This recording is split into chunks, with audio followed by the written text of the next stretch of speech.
İkimiz omuz omuz olduğumuz zaman uçabiliyoruz. Çünkü biz tek kanatlı birer meleğiz.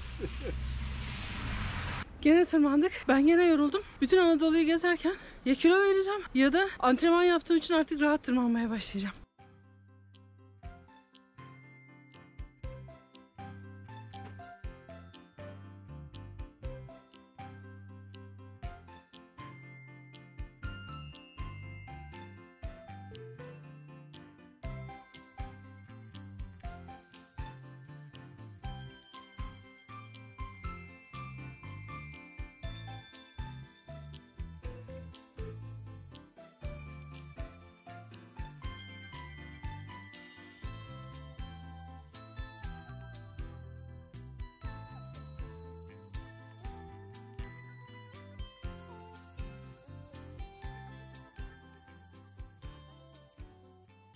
Şu anda Konya'nın Sille köyündeyiz ve biz buraya tesadüfen geldik. Bir arkadaşımızın bir müzeyi tavsiyesiyle, ama olay sadece o müze değilmiş. Bu köyün her tarafı görülmeliymiş. Demek ki araştırmayı bilmiyoruz.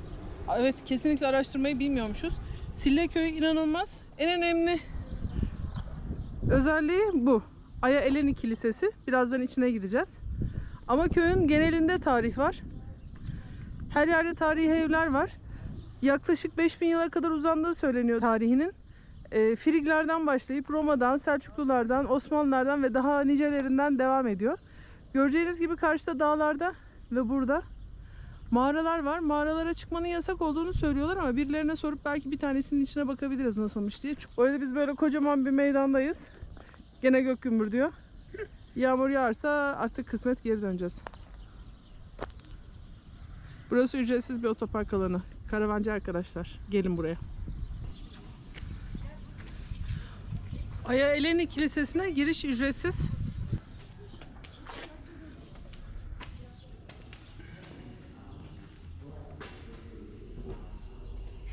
Aya Eleni Kilisesi, milattan sonra 327'de kurulan bir kilise.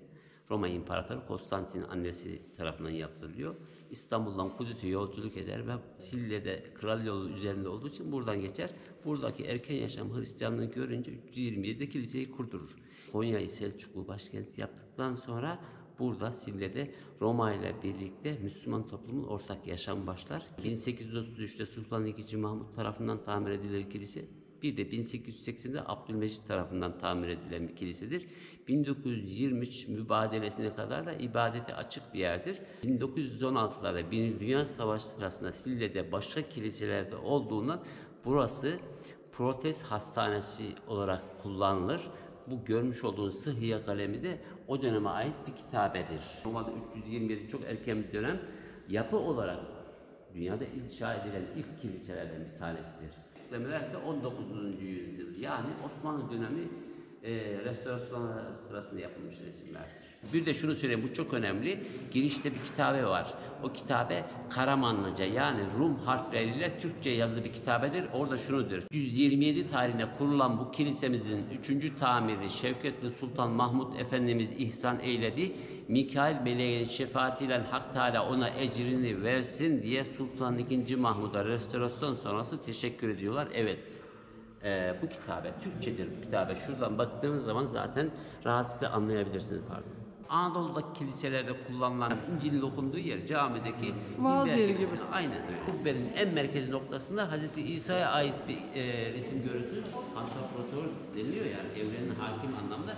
Ve etrafında da eski ahitte, Tevrat'ta, İncil'de ve Kur'an'da geçen peygamberler, Musa peygamber, İsa Aleyhisselam, Davud peygamber ve Daniel Aleyhisselam'ın resimleri var. Size çok çok teşekkür ediyoruz. Rica ederim hanımefendi. Genelde biz gittiğimiz yerlerde, tarihi yerlerde özellikle görevlilere bir şey sorduğumuz zaman ama bilmiyoruz diyorlar. Muhtemelen bunları siz kendiniz araştırarak öğrendiniz.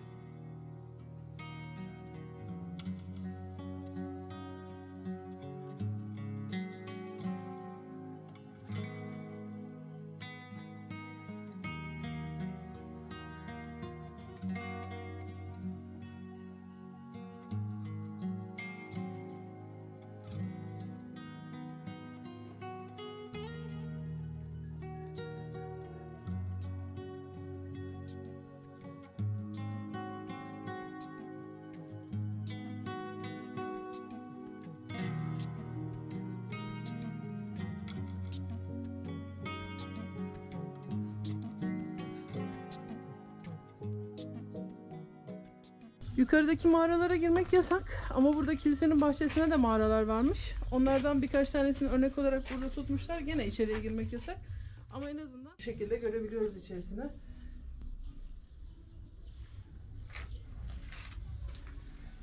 Kapadokya'dakiler gibi ya da Halfeti'dekiler gibi duvarların oyularak ev olarak yaşandığı yerler.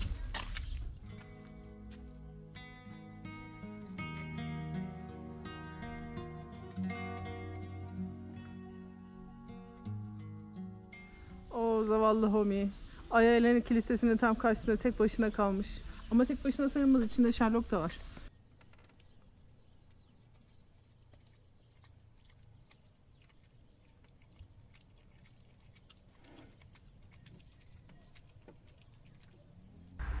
Silla kenti çok eski tarihlerden geldiği için, ta Frigyalılara kadar dayandığı için tarihi, burada pek çok yaşam olmuş.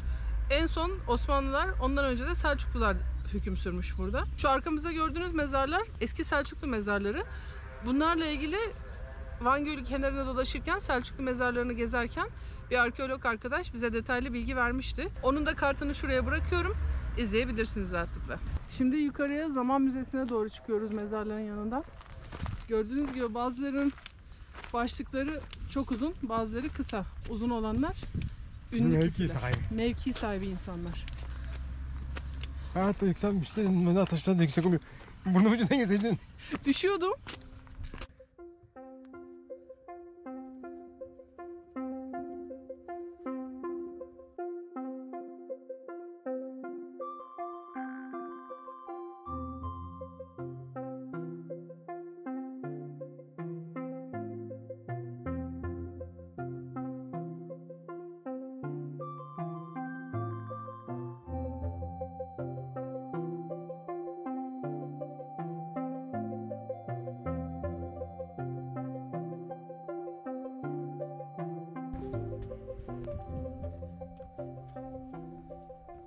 Gene tırmandık.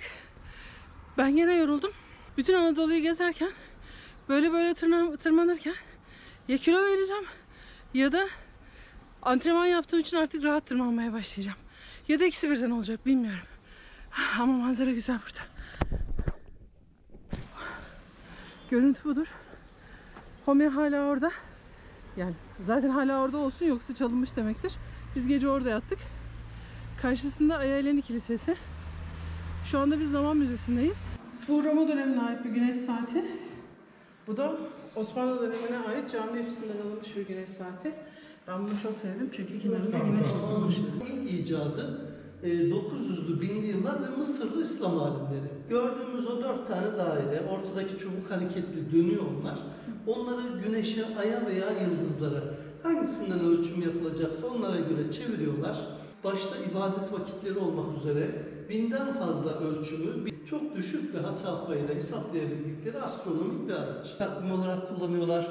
Burçların simgeleri var. Astronomik, astrolojik hesaplamalar yapıyorlar. Denizciler çok kullanıyor. Sonra matematiksel, trigonometriksel hesaplamalar, sinüs, kosinüs, tanjant, kök, karekök gibi. Bilgisayarın atası olarak da adlandırılıyor. Mesela şurada da bunun 3 boyutlu halini görebiliriz. Bu da dünya ustura. Onda da halkaları çevirerek aynı ölçümleri yapabilmişler. O da ruzdame, günlük anlamına geliyor. Usturlap gibi, rubu tahtası gibi araçlarla yapılan ölçümleri ona kaydediyorlar.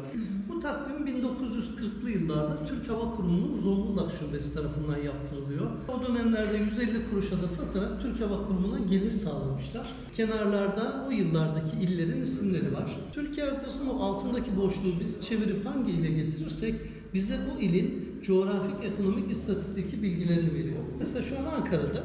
Bu arada Ankara'nın ilçelerini görebiliyoruz. Haymana, Koçhisar, Polatlı, Çankaya, Beypazarı gibi. Bir de uçak resmi üzerinde var küçük küçük kutucuklar. Kuyruk kısmında, pervane kısmında, kanatlarda.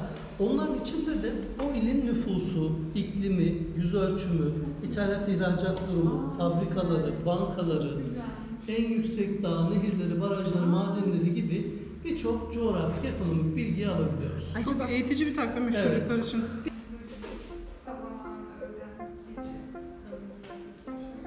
İkimiz omuz omuza olduğumuz zaman uçabiliyoruz. Çünkü biz tek kanatlı birer meleğiz.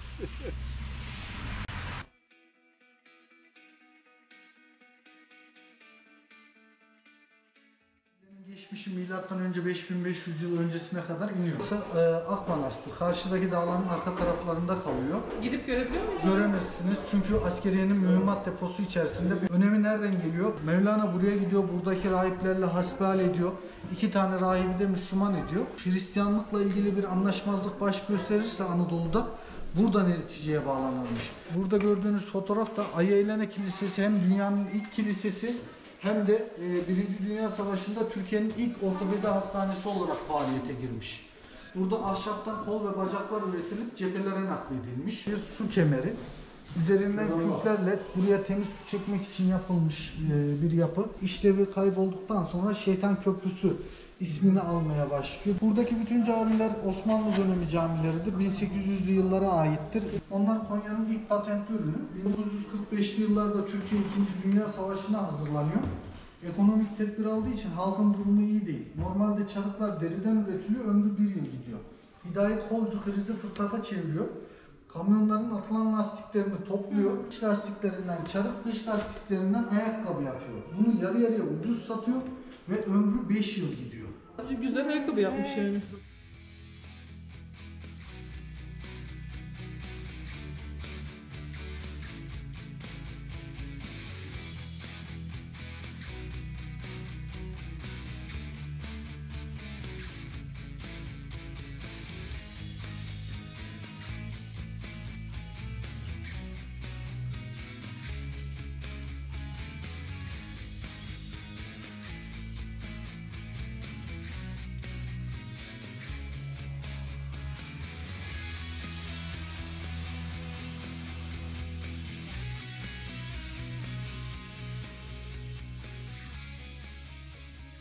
Afiyetiniz olsun, bol olsun.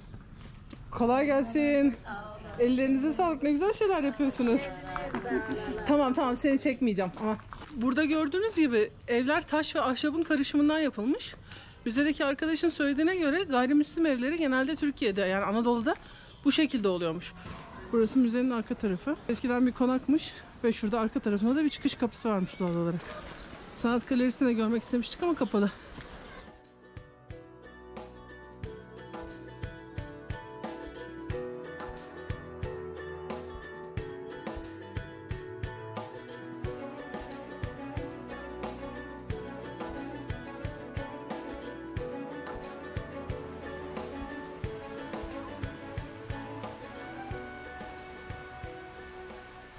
Şu anda Sille Çarşı Camisi'nin önündeyiz. Çay Camii. Çay Camisi ama burası aynı zamanda Çarşı Camisi olarak Evet. da adlandırılıyormuş. Evet. Çünkü çayın ve derenin yani tam kenarında bir yer.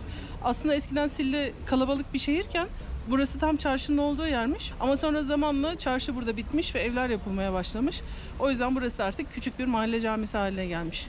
Tam önünde de böyle küçük bir köprü var. Ve çay akıyor.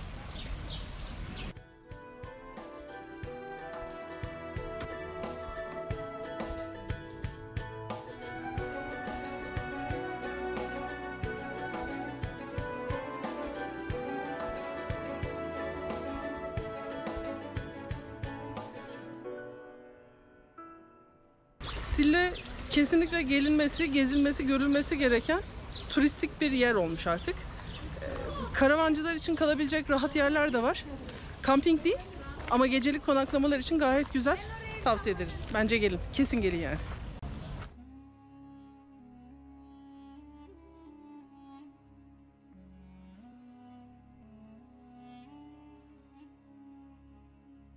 Burası Akcami. Biraz daha büyük. Gene taş ve ahşapla yapılmış. Buradaki bütün binalar taş ve ahşap karışımı zaten.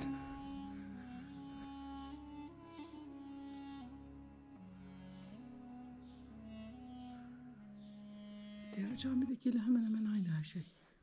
Sadece bu ondan biraz daha büyük.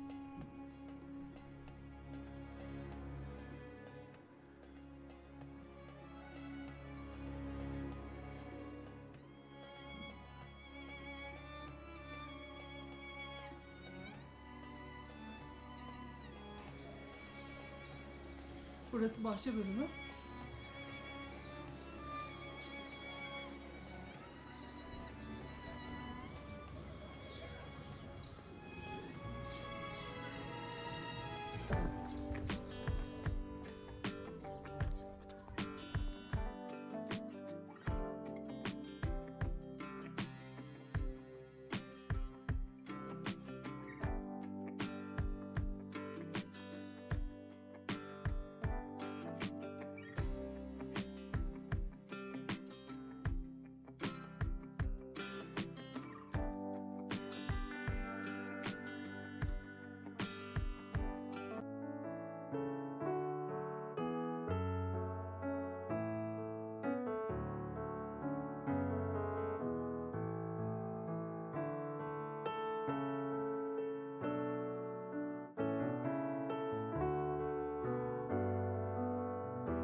Karşısı Baraj Parkı. Sile'nin hemen üst tarafında. İçeriye otoparka arabayı park ettikten sonra dolaşabiliyorsunuz. Ama çok aşırı kalabalıktı. Biz girdik çıktık. Hoşlanmadık çok da fazla. O yüzden dönüyoruz.